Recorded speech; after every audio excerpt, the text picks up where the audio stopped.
In 1513, a man wrote something so dangerous it had to be banned. Niccolò Machiavelli wasn't censored because he was wrong. He was censored because he was far too right. A failed diplomat, exiled, tortured, stripped of power, influence, and anything left to lose. And it was precisely in that state that he wrote one of the most uncomfortable observations ever recorded about human nature. A truth that has been attacked, distorted, and avoided for more than 500 years. Not because it was false, but because it shatters an illusion that almost everyone needs to believe.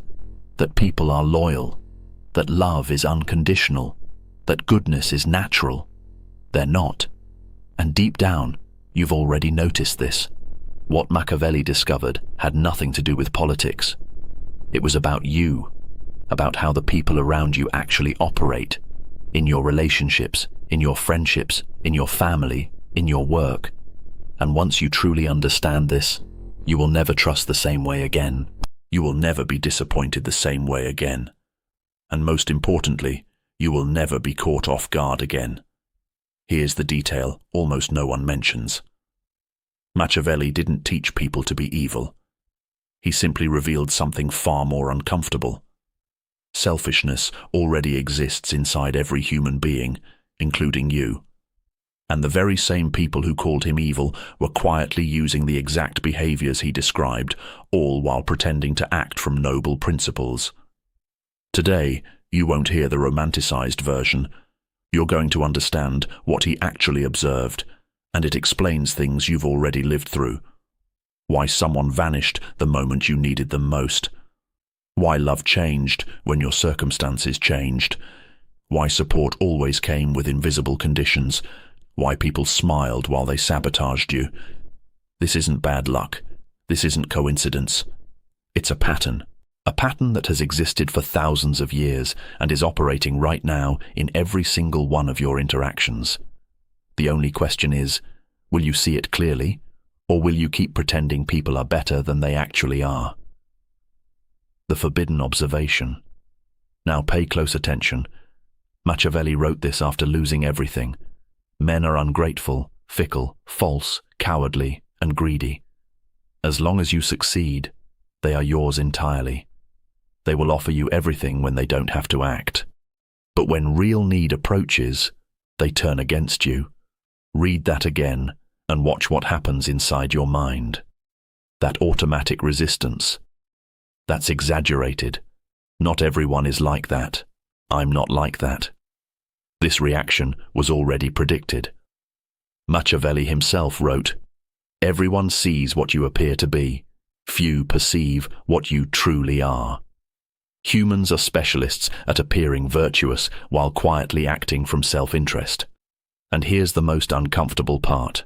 He wasn't only talking about others, he was talking about himself, about me, about you, and accepting this changes the entire game, because from that moment on, you stop living inside an illusion and start recognizing patterns.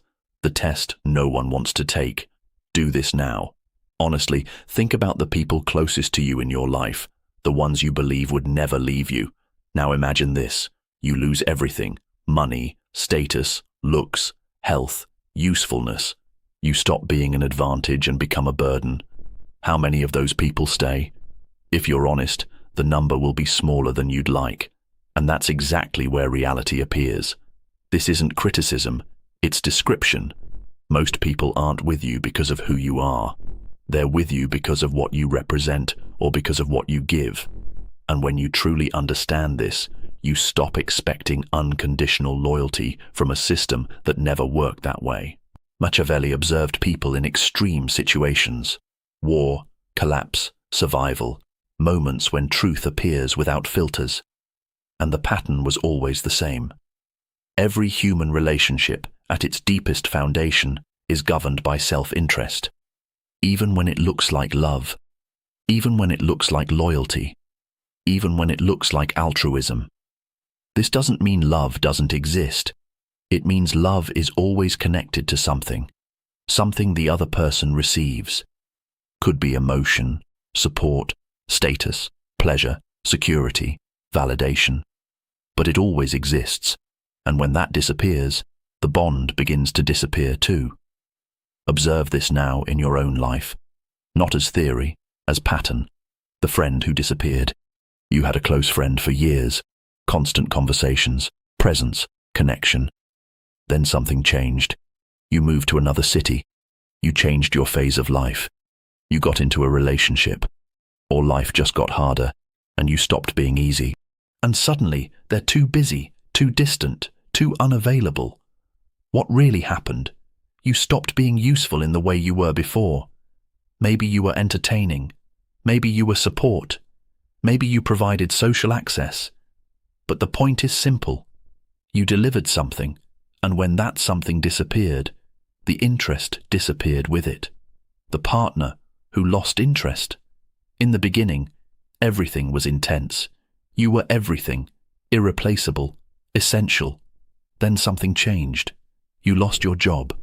You became emotionally unstable, or you simply stopped fulfilling an important need. And that love that seemed unshakable began to grow cold until it vanished. What happened? The equation changed. The balance between giving and taking was broken, and the human mind doesn't tolerate that imbalance for long. When someone feels they're investing more than they're getting back, commitment starts to decline. Always. The family member who only appears when they need something. Months, sometimes years, silence, no contact, no interest. Until a problem arises and suddenly you exist again. Problem solved, and the person disappears once more. This isn't an exception. There's a pattern. Even family relationships that seem unconditional often operate through invisible exchanges, less explicit, but still present. The colleague who drifted away. You were close, shared routines, frequent conversations, partnership. Then something changed. Promotion, a department change, different paths, and quickly the connection vanished. Why? Because the bond depended on context, proximity, shared interest, mutual benefit. Remove those pillars and the structure doesn't hold. If Niccolò Machiavelli saw all of this, he would say one word: obvious. He watched princes believe they were loved, then stand in shock when their own subjects abandoned them at the first better offer. Because it was never about the prince, it was always about what he offered. And your relationships follow the same logic. Love is rarely about you. It's about what you represent, what you give. And when you understand this, something shifts. You stop calling betrayal what is actually just predictable behavior. The three central truths. Now we get to the mechanism. Without romanticizing, without filters. These are the patterns operating behind almost every human relationship. Truth 1. People stay for the benefits, not for the bond. Machiavelli wrote, "Men love according to their own will and fear according to the will of the prince." Translated into modern terms, people like you when you serve their interests, and they respect you when they know you have boundaries. This distinction changes everything. Affection depends on usefulness. Respect depends on consequences. And most people confuse the two. Result? They receive affection and believe it means loyalty. It doesn't. In relationships, for example, your partner doesn't stay because of history, not because of promises, not because of the past. They stay because the relationship still feels worth it in the present. The moment a better option appears, or you stop delivering what carried the relationship, the past loses meaning fast. This sounds harsh until you look at yourself. You've done this too. In friendships, in relationships, in interests. You pulled away. You lost interest. You gave up. Not because you're a bad person, but because the cost no longer justified the benefit. That's the point. It's not about character. It's about nature. The question isn't whether this happens. The question is whether you want to keep pretending it doesn't. Truth 2. People constantly test your limits. Here's where it gets practical. Machiavelli wrote, "Men never do good unless necessity drives them to it." This is simpler than it sounds. People test boundaries all the time, not necessarily out of malice, but out of efficiency. If they can get more by giving less, They will try, always. When they find someone who tolerates, small disrespect grows larger. Small exploitation becomes pattern. Demands increase. Now observe the other scenario. When they encounter clear, firm, consistent boundaries, they stop. They adjust their behavior. And often they respect you more because the human brain works this way. It seeks maximum benefit at minimum cost until it hits enough resistance to recalibrate. And here lies the mistake most people make. They confuse being good with allowing everything, and they pay the price in exhaustion, lost respect, and constant frustration. Observe this pattern in your own relationships without filter. The friend who always cancels last minute. They're not busy. They're testing you. Testing whether there are consequences or whether you'll just accept it. If you always forgive without cost, you teach something very clear. Your time doesn't need to be respected. And then the obvious question arises. Why would they change? You're not understanding. You're predictable. And predictability without consequence becomes permission. The partner who speaks disrespectfully. First, it's subtle. A pointed comment. A harsher tone. A slight bit of sarcasm. They're watching your reaction. If you complain but stay, you've taught the rule.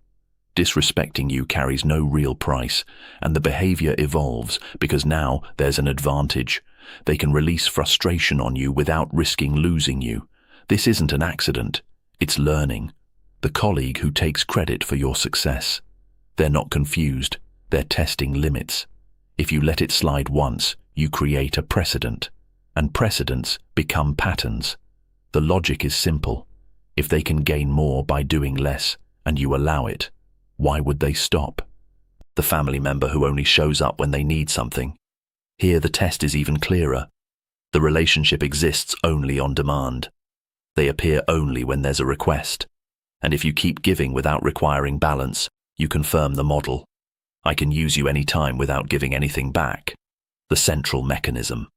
Niccolò Machiavelli recognized this with brutal simplicity. People respect enforced boundaries, not stated boundaries. You can talk as much as you want. I don't like this. I don't accept this. This bothers me. None of it matters. What matters is what happens when you're tested. If there's no consequence, there's no boundary. And that's why there's an interesting pattern. The person who is always understanding, always available, always tolerant, gets treated worse over time because they've trained everyone. With me, everything is allowed. Meanwhile, the person who sets real limits, who distances themselves, who removes access, who stands by their word, that person is respected. Not because they're better, because they're clearer. Machiavelli summarized it provocatively. It is better to be feared than loved. Not in the sense of terror, in the sense of consequences. Because feelings change. People can stop liking you whenever it suits them. But boundaries with consequences are not ignored. The uncomfortable application. Now comes the part no one likes. Every relationship where you feel used or disrespected has one common factor. You, not consciously, but through your behavior. You teach. You can do this and still have access to me. And the moment that changes, the moment there are real consequences, two things happen. Either the person immediately changes their behavior, or they disappear. In both cases, you win. Truth 3. Attraction dies without strategic distance. Here comes one of the most ignored and most dangerous observations. Machiavelli understood something crucial about power. Unlimited access destroys value. Predictability destroys interest. He advised leaders to never be completely accessible, never be completely predictable, never be fully decoded. And in modern relationships, this applies with surgical precision. The person who is always available, always present, always reachable, stops being desired and starts being used. How attraction disappears. In the beginning, there's tension, space, mystery. Each person has their own life, friends, routines, goals. You choose to be together, and that choice creates value. Then the relationship evolves, and the mistake begins. You give up your own life, leave friends behind, abandon interests, become available all the time. Your life starts revolving around the other person. And without realizing it, you stop being a choice and become a dependency. Result: attraction doesn't decline because the other person is cruel. It declines because you removed what generated interest in the first place: individuality, autonomy, rarity. You stopped being a complete person and became an extension. And extensions aren't desired. They're used. The invisible pattern. Pay attention. Whoever is always available becomes the second option. Whoever responds instantly loses value. Whoever always gives and never becomes a priority. This has nothing to do with playing games. It's about structure. Strategic distance isn't manipulation. It's genuine independence. Having your own life, your own goals, your own rhythm. That's what makes you someone who chooses to be there, not someone who needs to be. And in the logic of power, Machiavelli described whoever doesn't need has power. Whoever depends loses. The mechanism of respect. And now we arrive at the most famous and most misunderstood point of Machiavelli. It is better to be feared than loved if one cannot be both. Everyone fixates on the word feared and misses the actual point. Niccolò Machiavelli wasn't defending fear. He was explaining stability. The logic is simple and uncomfortable. Love depends on an emotional bond which can break the moment it no longer benefits the other person. But respect, when built on consequences, is much harder to ignore. Translated into real life, affection is unstable. Respect is structural. If people like you because you provide value, they stay as long as it's worth it. But if they know there's a real price for treating you disrespectfully, behavior changes. And this has nothing to do with aggression. It has to do with clarity, the practical difference. There's a very clear pattern. The person everyone likes but no one respects gets ignored, gets cancelled on, gets used, gets pushed aside because there are no consequences. Now the other extreme. The person who is respected, even if they're not the most popular, their time is respected. Their boundaries are honored. They receive reciprocity. They're not treated carelessly because there's structure.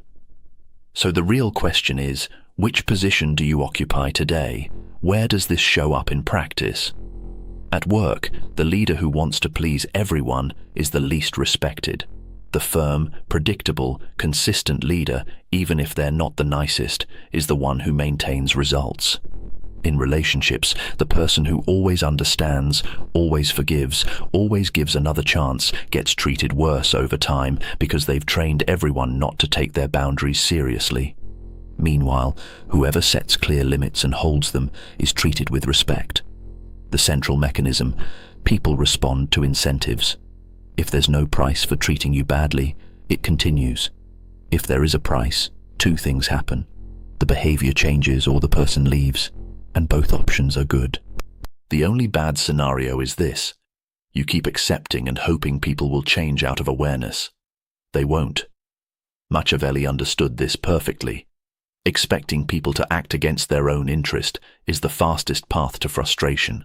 Structuring relationships so that their interest lies in treating you well. That works. The protocol of change. Understanding isn't enough. Application changes everything. Step 1. Relationship audit.